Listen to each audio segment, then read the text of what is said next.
When Russia launched a full-scale invasion of Ukraine in February 2022, Russia also invaded Kyiv, the capital city of Ukraine. Its aim was to take Kyiv and topple the Ukrainian government. The Russians failed to take the city because of staunch resistance by the Ukraine army, and in April, Russia withdrew its forces from Kyiv region. At the time, it seemed that the capital city is now safe from the Russia. But as time passed, it was apparent that Russia will never forget its defeat, and it will try to take Kyiv again, sometime in the future. If we take a look at the Russian history, one thing is clear, that Russia never forgets its defeats. Chechnya is a good example. Russia tried to capture Chechnya in 1994, but it failed badly. Russia stopped the war for the meantime, but Russia again invaded Chechnya in 1999.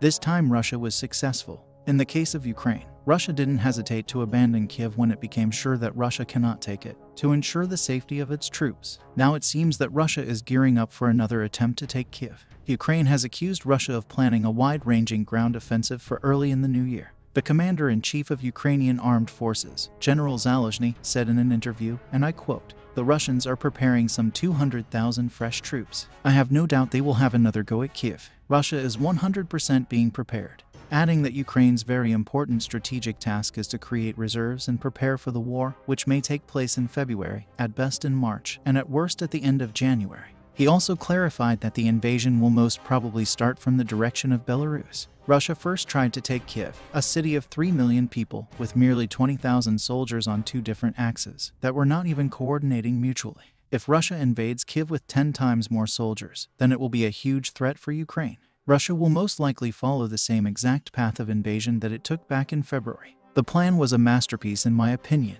It was perfectly planned and commenced, but the only problem was the size of attacking army. Now the question arises that how will Russia manage to gather 200,000? So, last month or so, Putin said that 80,000 of the 300,000 soldiers that were mobilized back in September have been deployed in Ukraine, out of which 50,000 are engaged in combat. It is possible that Russia will use rest of the soldiers to invade Kyiv. Rumors are also spreading that Russia will begin another round of mobilization in January. The Ukrainian defense minister said this week that Russia is preparing to close its land borders, and it will declare total war against Ukraine. It will start mobilizing its men in masses, also the economy, to produce weapons and ammunition for the war. Chances of this are also very high, because even after multiple defeats on the battlefield and a round of mobilization, 70% of the people still support Russian war against Ukraine according to a poll.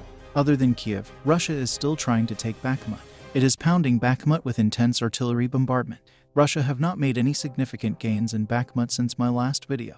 Russia is also holding its ground against Ukraine in the Luhansk region. This expected attack will also break the stalemate in my opinion, because Ukraine will have to divert a lot of its troops from Donbass. That's it for today. Subscribe for more updates. See you later.